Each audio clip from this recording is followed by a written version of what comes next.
2002 Breeders' Cup, 3 frat brothers won $3 million. In 2002, 3 audacious young men orchestrated the most shocking betting heist in the history of American sports, netting over $3.1 million at the Breeders' Cup. Armed with insider knowledge and high-tech deception, they exploited a major flaw in the betting system, manipulating horse race outcomes with astounding precision. So who are these cunning men? And what was the critical flaw they discovered in the betting system that allowed them to deceive the entire horse racing industry with a single daring bet? How did this unprecedented betting scam reshape the landscape of sports betting security forever? Stay tuned as we uncover one of the biggest gambling scams ever taken in the world of sports betting. Horse racing has been described as the sport of kings, and the reason is simple. It is one of the most ancient sports. It's been in existence as early as the age of the ancient Roman and Greek civilization, when chariot racing was popular. In fact, people started breeding horses exclusively for speed as far back as the 17th and 18th centuries, creating what is now known as the thoroughbred by using the bloodlines of horses from overseas. These were the Byerly Turk, the Godolphin Arabian, and the Darley Arabian.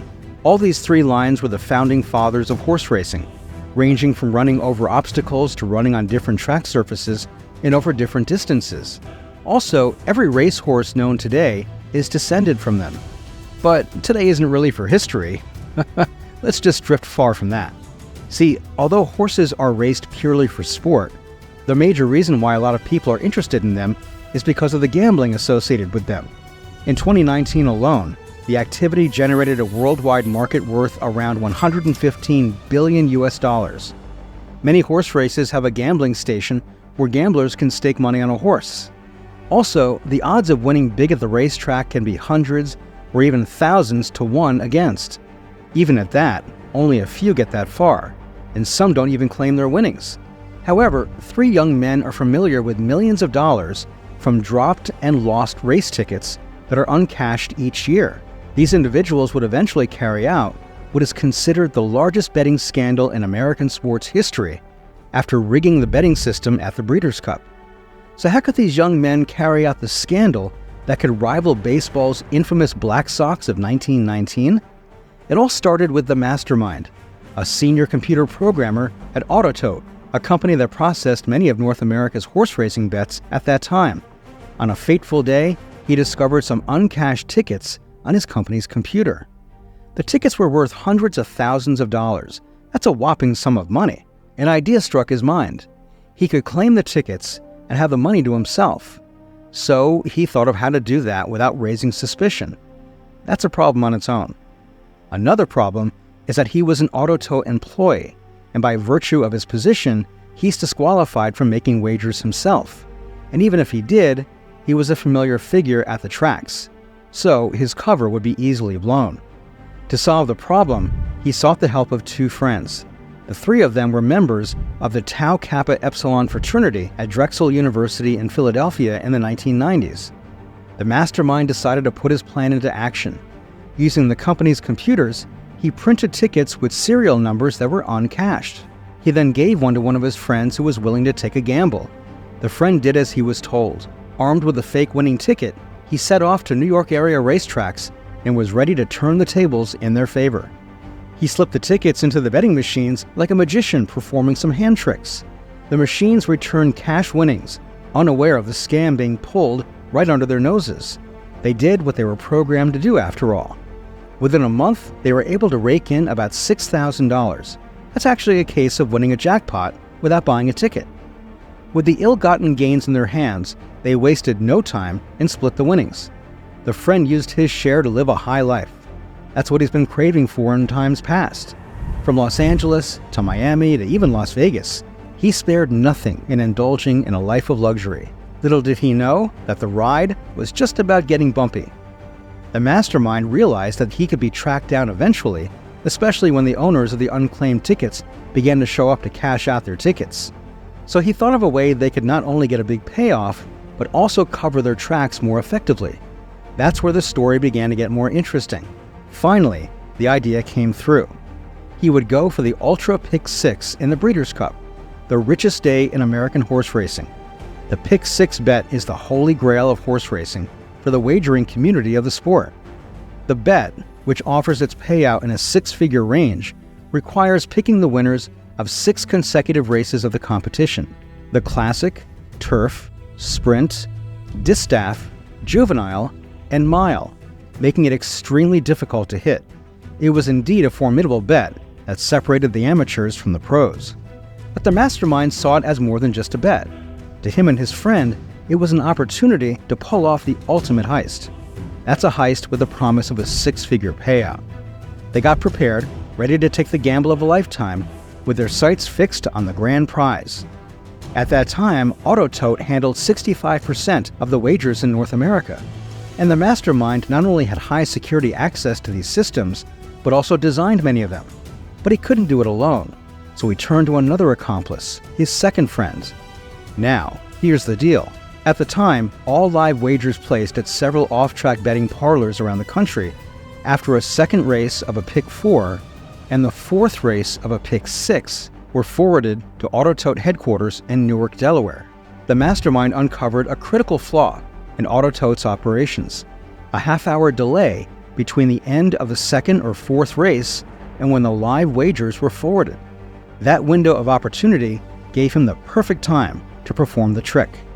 With the results of the races still up and running, the mastermind seized the moment to manipulate the bets before they were officially recorded.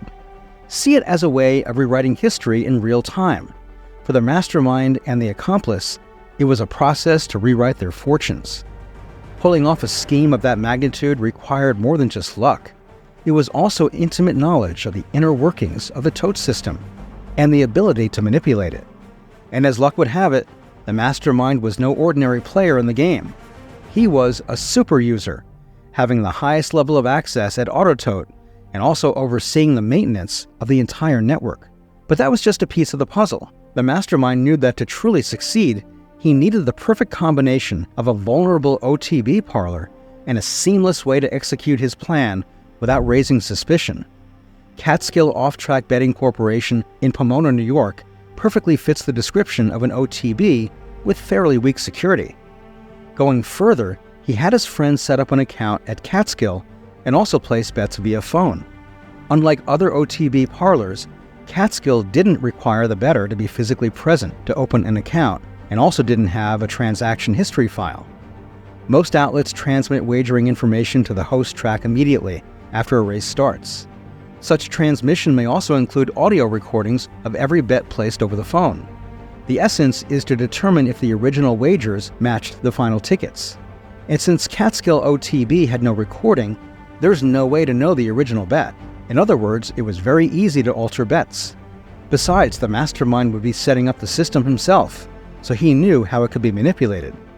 He would access the ticket that his other friend had previously called into Catskill, New York, using his off-track betting account, and alter the selections after the first 4 races of the Ultra Pick 6 had gone off at Balmoral Park. So the winners he chose did not matter. On October 3rd, the mastermind and his accomplice thought it was necessary to put their plan to the test. They conducted a dry run of their scheme.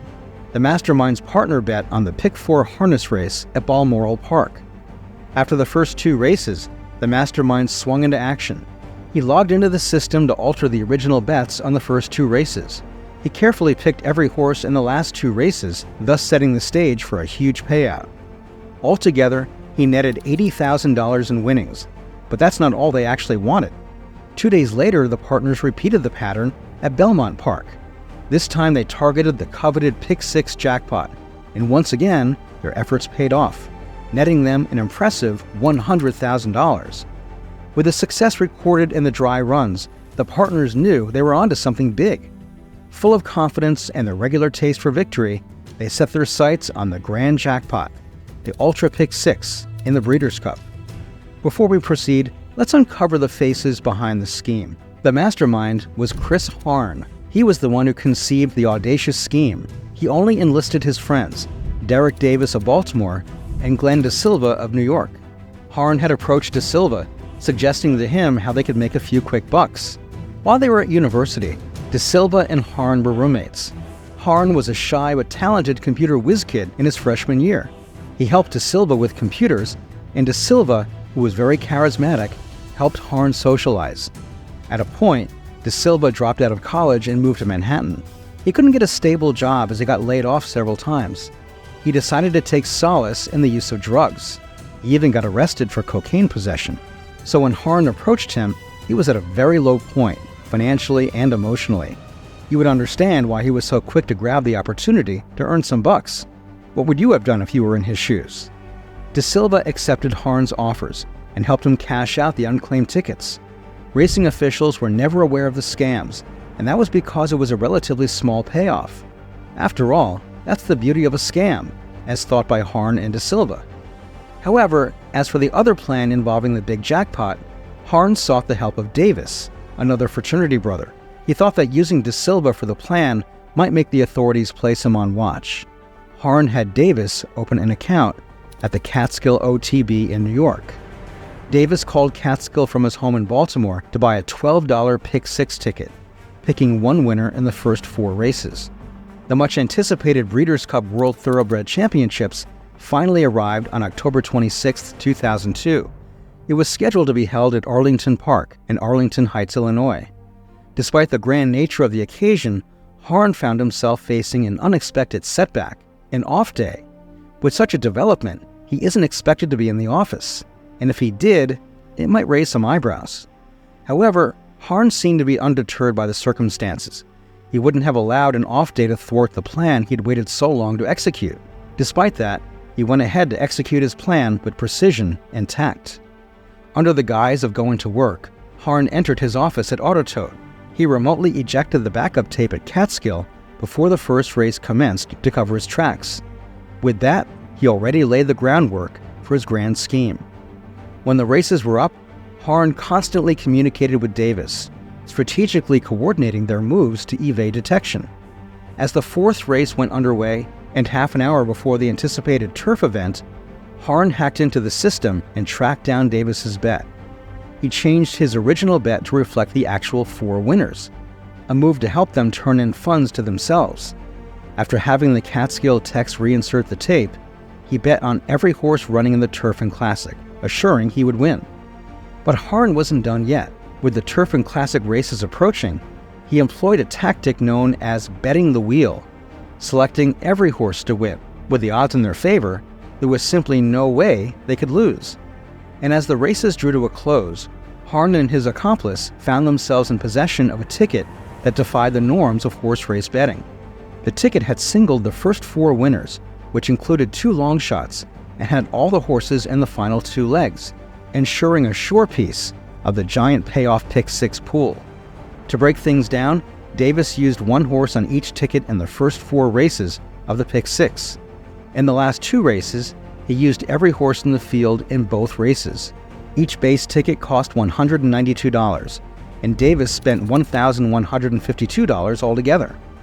Adding to the strange nature of the tickets, 2 of the 4 horses Davis chose were significant long shots. The first was Dome Driver, which paid $54 to win, while the second was Starine, which paid $28.40. Truthfully, the plan worked. Their initial bet of $1,152 won them a staggering $3,063,821.60 in total winnings before taxes. To put into perspective, that's $428,392 per each of the 6 winning tickets, a figure that surpassed their dreams. But that's not all. There was an additional 108 consolation tickets, 5 out of 6, worth $4,606.20 apiece. Now, there was a twist. Unfortunately for Harn and Davis, the Classic was won by an unlikely contender, a horse named Volpone, at odds of 43-1, a long shot. If it were to be the case that a horse won with shorter odds, or if more money had been bet on Volpone, there would have been more winners and a smaller payout, and Davis's bet would have looked normal. As a result of the long shots in the sequence, there was only 1 winning ticket on Earth, the ticket held by Davis. That's the biggest bet on the biggest day in horse racing. The nature of the bet drew the attention of the world, and here's why. While most savvy bettors picked more than 1 horse to increase their chances of winning, Davis took an approach that was bold and unprecedented. Rather than follow suit and spread his bets, he selected only one horse for the first 4 races, effectively playing the same ticket 6 times over. Another thing that called for concern was how all the bets were placed through a fairly small operation such as Catskill. That's quite unusual. The fact that Davis opened his Catskill account the week before the race, and his winning tickets were the first bets he made with it, also raised a red flag. Such winning has never been seen by the New York State Wagering Board. It left auditors scratching their heads. Again, Tom Casargola, the board's audits director, was alerted by the head of the OTB where Davis's tickets were purchased about another peculiar wagering combination that had surfaced just weeks prior. Now, the pieces of the puzzle began to fall into place. It was becoming increasingly clear that Davis's victory was not a stroke of luck, but a carefully orchestrated scheme.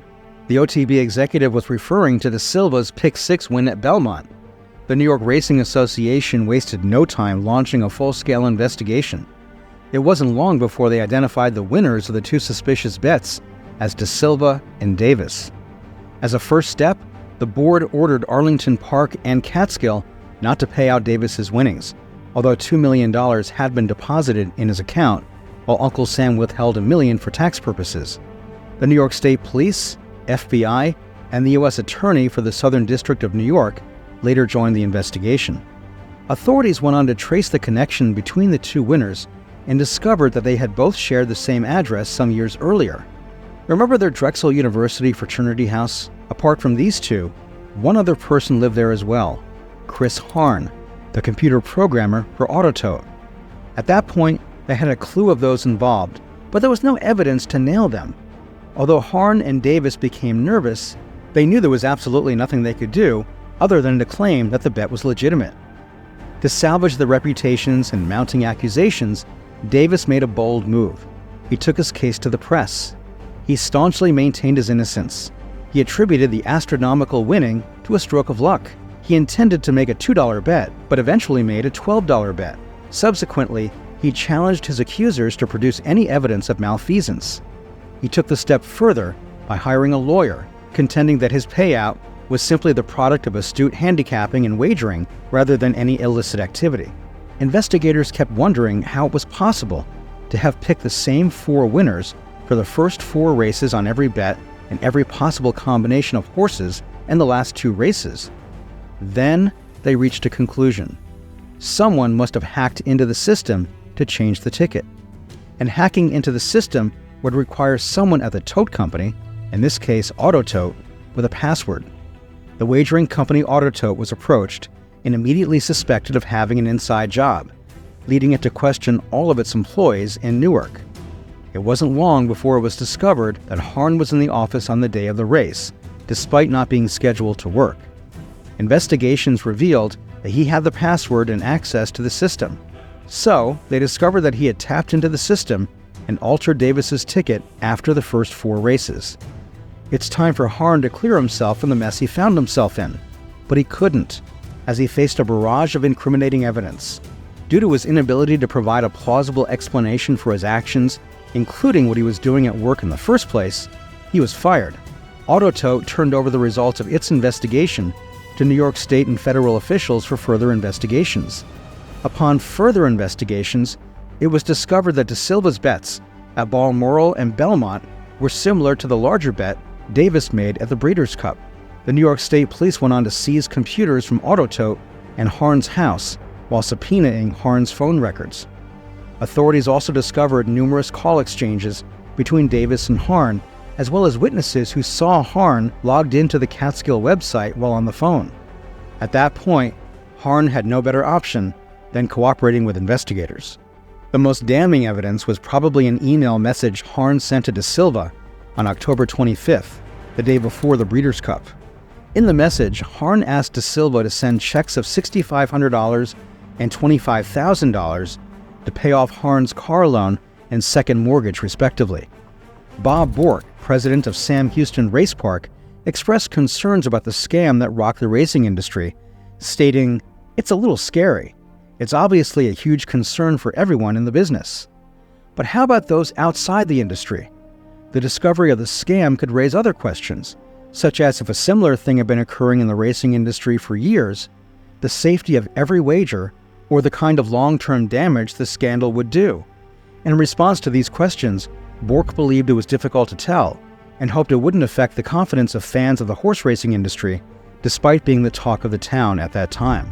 "I really think this is an isolated case," said a source from the National Thoroughbred Racing Association, a national governing body for the sport. "This is an instance where an insider at Autotote found a loophole and a way to manipulate the system. I don't think this is something that's been going on for years. I certainly hope it's not, but who knows what else we're going to find." On November 12th, Harn, Davis, and De Silva were each charged with 1 count of wire fraud in White Plains, New York. James Comey, the U.S. Attorney for Southern New York, portrayed the scheme as a 21st century version of the sting. Besides, he'd faced potentially 7 years in prison for his deeds. That's many years away from his wife and young daughter. So, he entered guilty pleas, cutting a deal for a lighter sentence, and confessed everything. He not only admitted rigging the Breeders' Cup bet and the test runs he'd conducted with De Silva, but also told investigators about the scheme to cash bogus tickets with the serial numbers from the unclaimed winning tickets, something they didn't know anything about. According to federal laws, anyone cooperating with prosecutors must disclose all criminal activity they had engaged in. On November 20th, a week after the indictment, Harn pleaded guilty to conspiracy to commit wire and computer fraud and conspiracy to commit money laundering. He admitted to rigging the Breeders' Cup, Balmoral, and Belmont bets.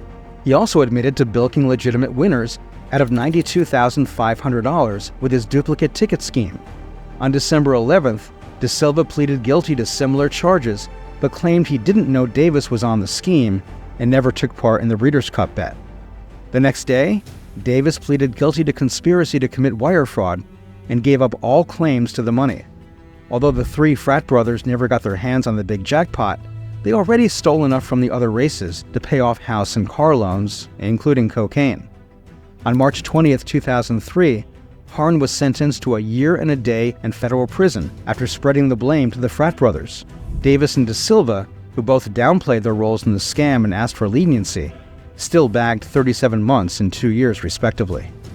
In addition to their sentences, De Silva and Harn were ordered to pay back $189,000 in restitution, and Davis and Harn were asked to return $15,000. Eventually, the $3.1 million payoff was split among 78 people who'd gotten 5 out of the 6 races right. Each got $39,000 in addition to their $4,600 consolation prizes. Even though Autotote officials classified the scheme as the actions of a rogue software engineer, the NTRA took swift action in the face of a growing outcry that followed the nature of the scam. The body formed a technology task force to examine how to protect the pari-mutuel system. The group also hired Ernst & Young, a Big 5 accounting firm, to evaluate Tote's security. Announcing the steps, the firm said it would add software to scan all wagering pools involving multi-race wagers, install software to record all wagers through telephone accounts, and review all winning simulcast wagers involving multiple leg bets by the relevant racing organizations. The steps imply that all tote companies will be required to modify their software to transmit betting information immediately after a bet has closed. It also pressured its member tracks into not doing business with parlors that couldn't record wagers taken over the phone. The scheme was profiled on the Canadian television series Masterminds. If not for the presence of 3 long shots in the Pick 6 sequence and the inability of the actors to intelligently carry out the scam, they might have actually gotten away with the perfect $3 million Pick 6 heist. But they didn't, and it seems the great Pick 6 scam of 2002 really wasn't so great after all. A few years later, De Silva, a key player in the scandal, granted an exclusive interview for Primetime Monday to discuss his role in the scheme that rocked the betting world. It's the first time a principal player involved in the scandal has agreed to a television interview. And that brings us to the end of one of the largest betting scandals in horse racing history. Which part of the story got your attention the most? Don't hesitate to share your thoughts in the comment section below. If you found the story interesting, don't forget to smash that like button and ring the notifications bell so you never miss any of our videos again. Bye for now, and see you in the next one.